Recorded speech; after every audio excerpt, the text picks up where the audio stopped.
Alex at Corumdale Farm. We are heading into year 3 Oklahoma flower farm that sells our market bouquets from our roadside stand. A couple weeks ago, we made a video that was called Flowers That Don't Make Us Money. And we talked about all the flowers we do not grow on our farm. Of course, it wasn't a completely exhaustive list because obviously there's thousands of flowers we don't grow.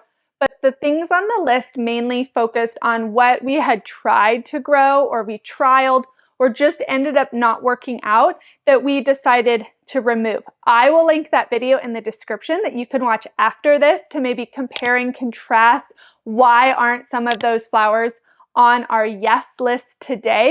But we joked in that video that I had a lot on my don't grow list that we actually do grow flowers on our flower farm. And in this video, we're going to go over what all of those are. We sell in 3 seasons, so spring, summer, and fall. I kind of try to organize them based on those seasons and when they bloom.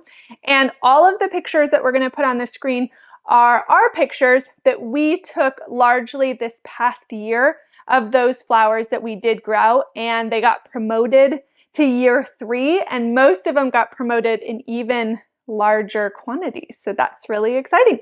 So let's get started on the list. I am not going to list every single sub variety in each category or like the colors and stuff we grow in this video. I think maybe in a future video, maybe I'll have Eric get the drone up and maybe we can do a cool video of like what exactly we grow, all the different colors and variety names, and maybe where we put them on the farm. If that sounds interesting to see our crop plan, our layout, our succession plan, how we fit everything in our 1/4 acre farm, let me know in the comments if you'd like that video. But for today, we're going to be talking general names of those flowers and not like the most absolute specific. So I'm excited. I'm really proud of the list we've put together and how well we grew these flowers. And I just genuinely enjoy growing them, harvesting them. I think they look wonderful in the bouquets. And so there is very much a real reason why all of them are on our list. So here we go. And I totally just said we're going to use all of our pictures, but there's one flower that we are growing next year that we have not grown yet on our farm, but I am trialing it in a bit larger quantity than I normally would. And so I'll start out with that flower. And that flower is anemones. We did a ranunculus and anemone planting video last week. We planted 300 anemones, 3 different colors, sub-varieties, so I can trial and see how they do for us. And the reason I chose anemones is I'm hoping they will bloom during my tulip time and my ranunculus time, and it just gives me additional stems to use in our bouquets so they're not always straight bunches. Now, I don't know how well I'm going to grow the anemones. I don't know how much they're going to love Oklahoma. So they're definitely in like the probationary trial period, but we are growing anemones next year. Next one is tulips. We haven't planted them yet. They're sitting in our fridges right now, getting their chill hours because we don't quite get enough here in Oklahoma Zone 7. And they're a must on our farm. They open up our season. We will have our first bloom sometime towards the end of March. This season, I sold every single stem of tulips that I could harvest and get into the stand. I didn't compost a tulip bouquet once. My customers loved them. They're the first sign of spring when their yards still haven't bloomed yet because tulips aren't as easy to grow in Oklahoma in ground, so they're not as common. So everyone was just so excited about them. So tulips are probably always going to be a yes on our farm.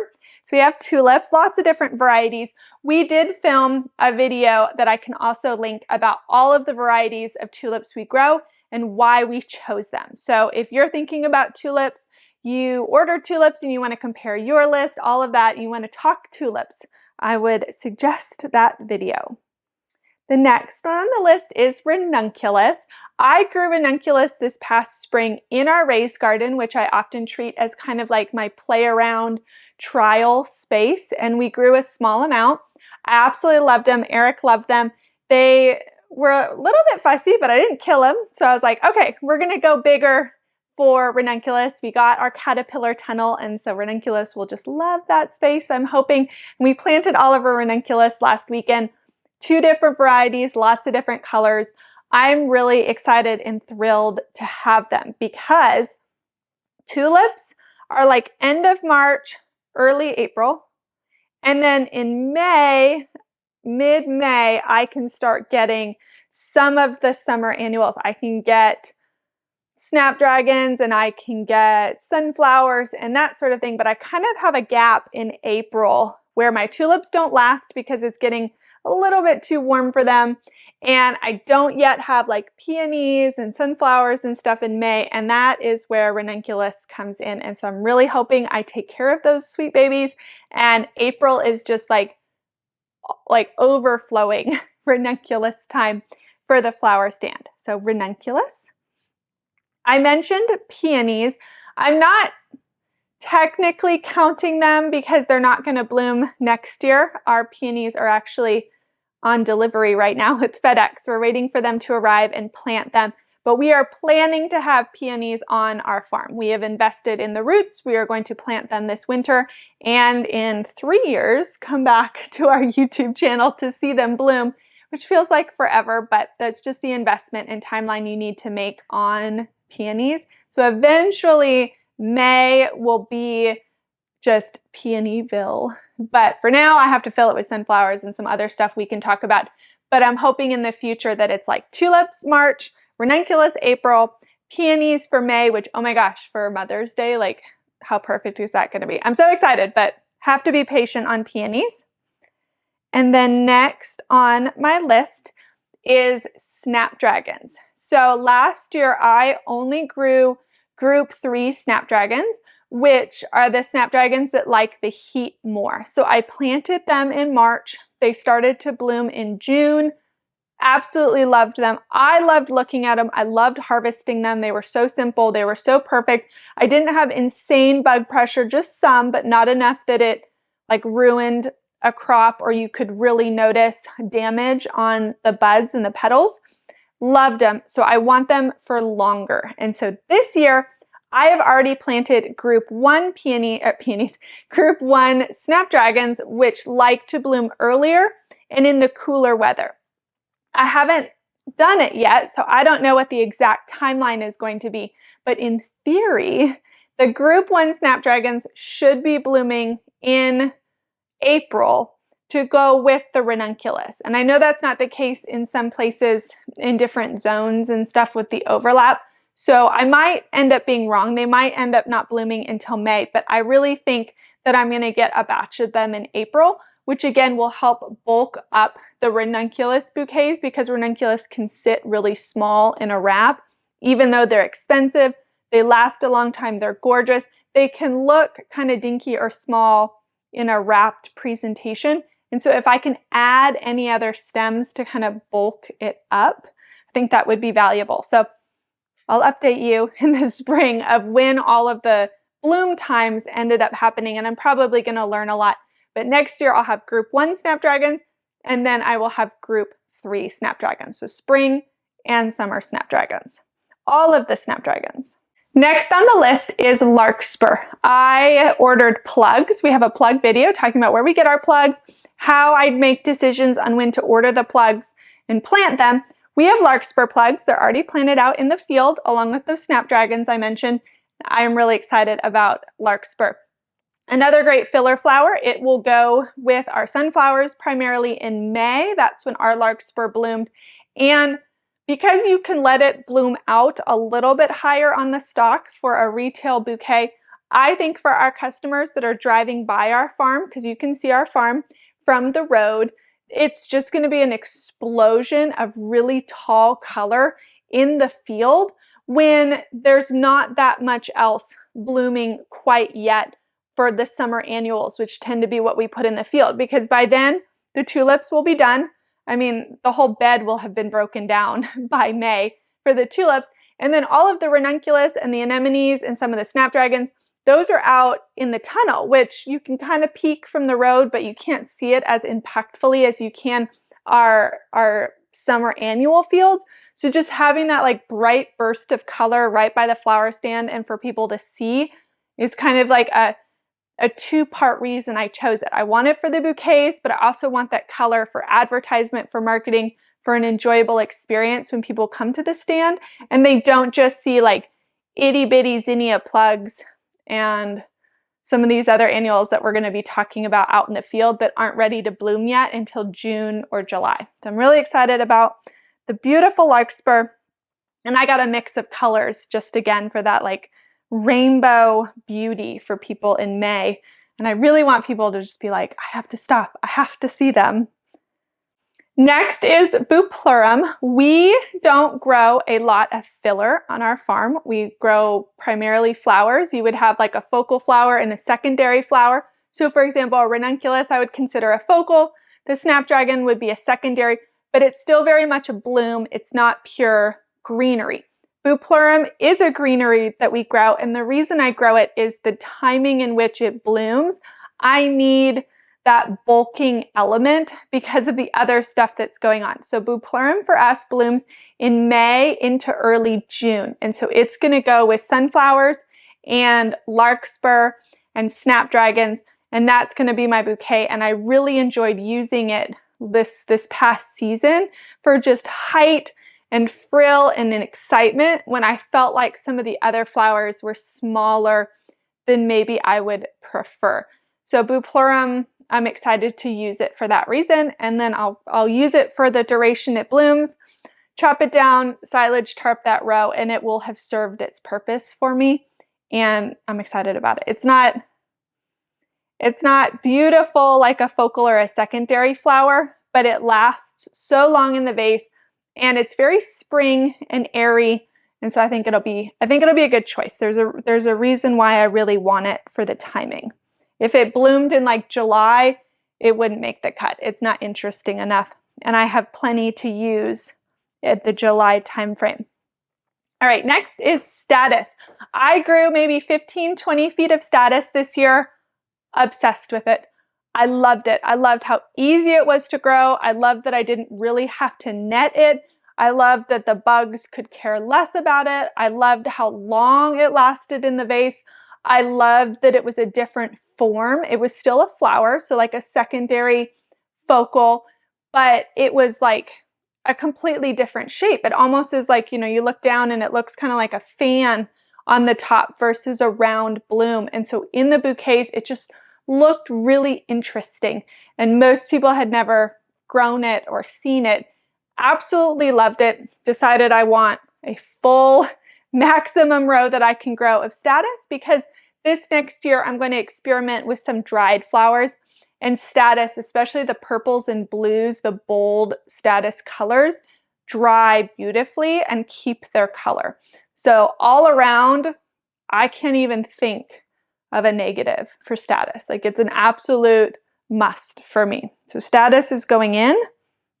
Statice likes a cool start and then blooms when it gets warm. So I'll plant it out in March, and then I'll see it sometime in June and get to use in June and July. And then depending on how hard I cut on it and take care of it, it might even continue blooming into August. Mine personally did not. It kind of started to slow down, or the stems got really thin, but I also cut so hard on it. I felt like I still got to use it at its maximum and really got the value out of what I've planted.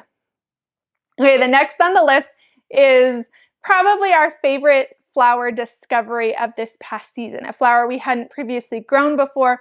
We grew it, fell in love with it. And that is Lisianthus, or affectionately known as Lizzie's. And I was really unsure about it. We bought plugs. Plugs are expensive. I was nervous about the commitment. We planted them in March, and I felt like March, April, and May, they barely did anything. I mean, Eric was convinced they were dead, and I was like, they're not dead because they're not brown. They're still green, but they didn't grow. They just kind of like sat there, and I was like, what is happening?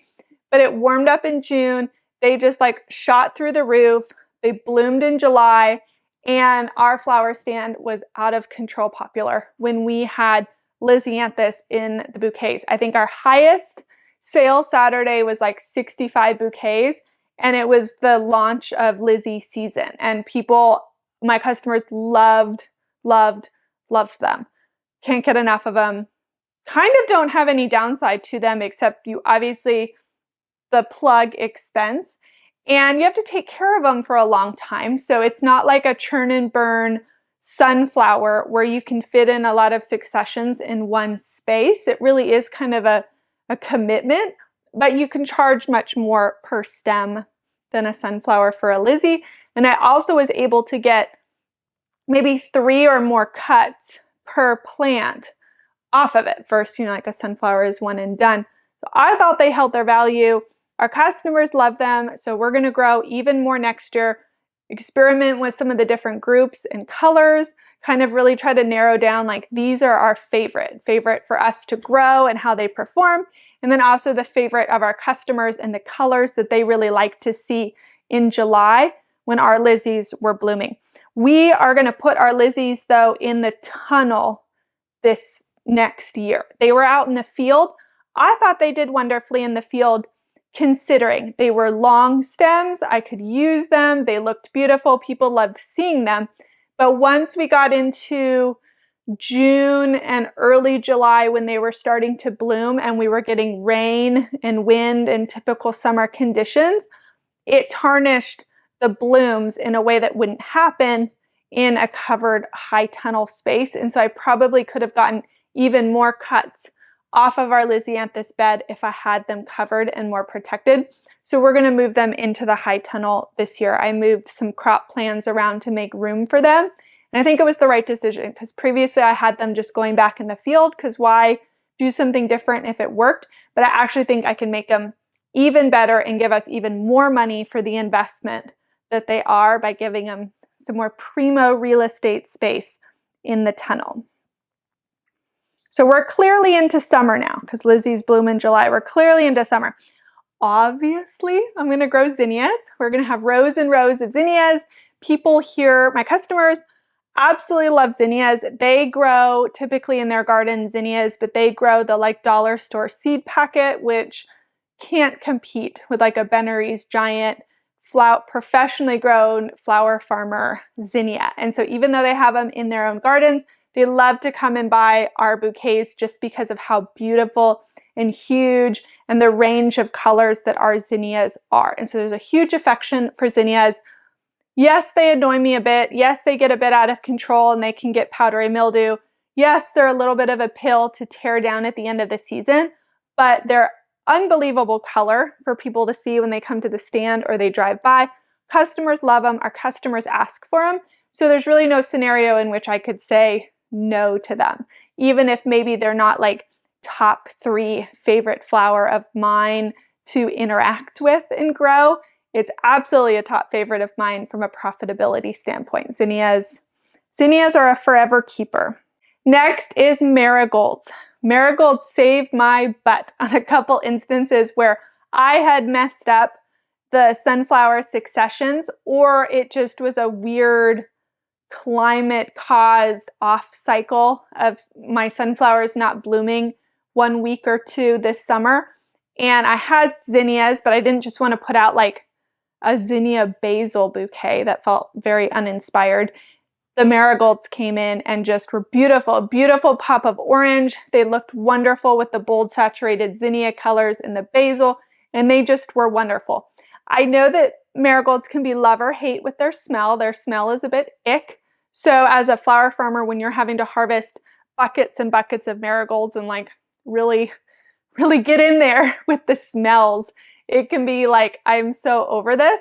But I found in our bouquets where I'm not putting more than 1, sometimes 2 marigolds, I don't find that the customers make a huge comment to me about not liking the smell or not liking those bouquets because there's a marigold in it.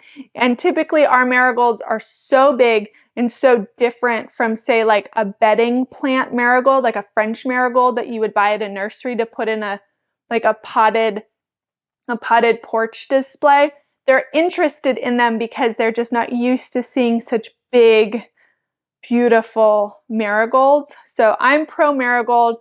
I can't remember here how many of the different like colors we're gonna grow. Like they're all within a range of yellow, but definitely growing marigolds, definitely gonna succession plant marigolds. I want to have them in case I screw up sunflowers somehow, and just to have, especially as we head into like that late summer into fall season where the colors start getting deeper and richer in the color palette, marigolds is great to add in there.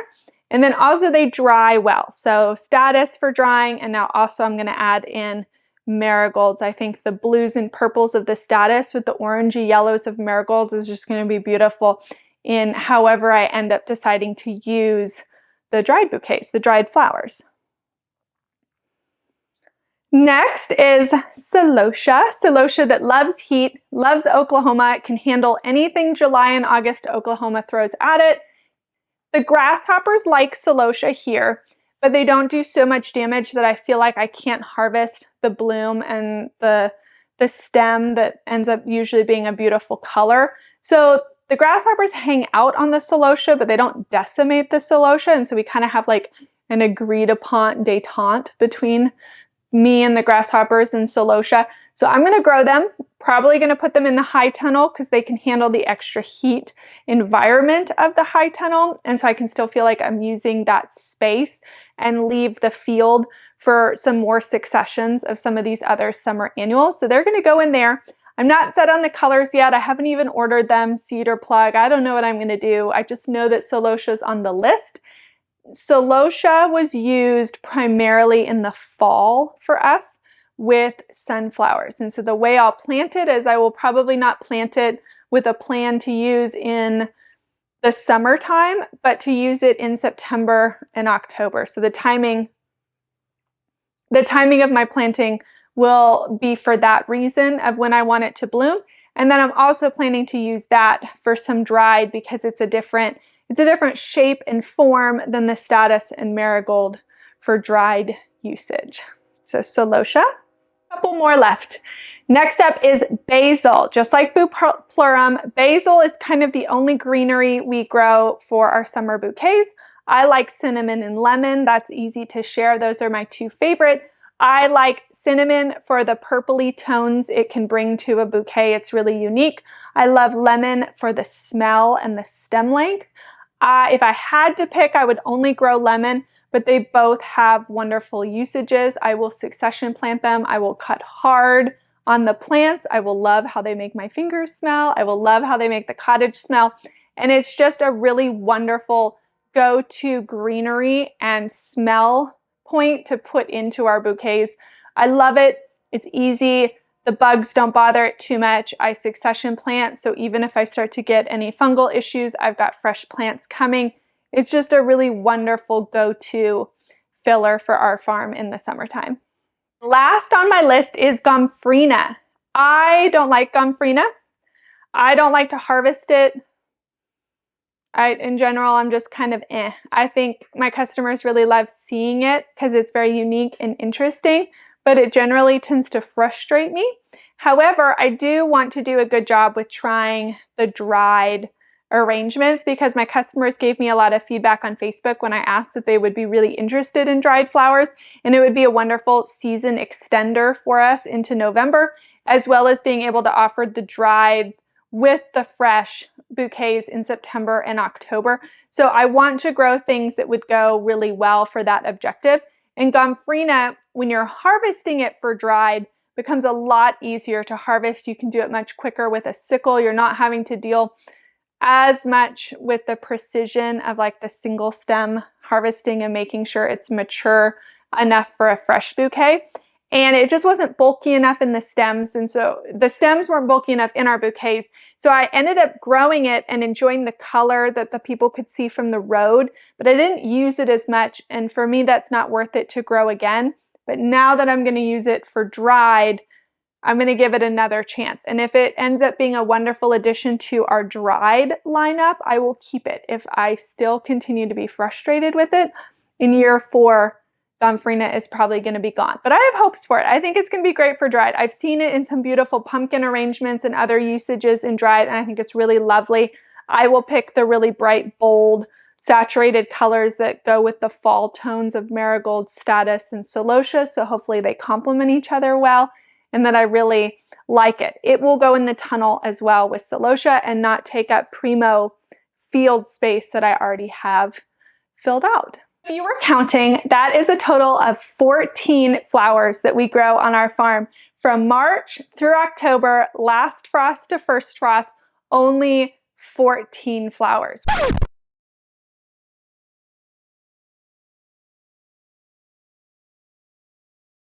Which is so much smaller than the grow list that I hear from other growers. Now, I understand if you sell to florists or you do U-picks and you have some other considerations, there very much could be a reason why you are growing so many varieties.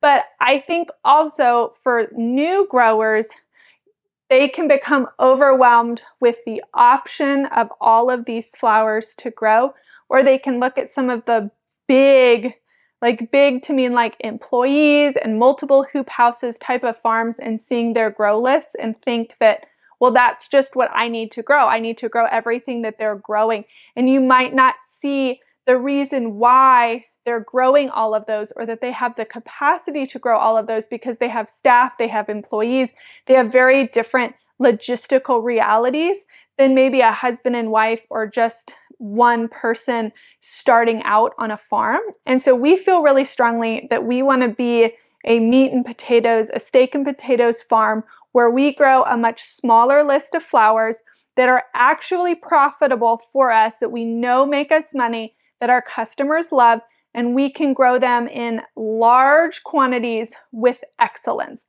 versus feeling like we can say we grow the whole Johnny Seeds catalog, but our quality and our consistency is very sporadic and our volume is much smaller because we're trying to tackle so many different things. We would much rather have a small list of the flowers that everyone loves and that make us money, and not get too spun around with, I need to grow this, but that farm grows this. This other farm near me grows all of these things. I need to grow all of these things. I think you have to put those blinders on and really think, what can I grow well, and what do my customers, be them florists or your retail customers, what do they want and what do they love, and start paring down your list. That doesn't mean that as your farm grows and you become a more competent and a more confident grower, you couldn't start adding some things in as your systems are more streamlined, you learn your microclimate better, you get more efficient in your harvesting and your processing, that you start adding things in. But this notion that when you launch in the first couple years, that your variety list should be 20, 30 things, I think that can become really discouraging, really frustrating. It can lead to more loss and inconsistency.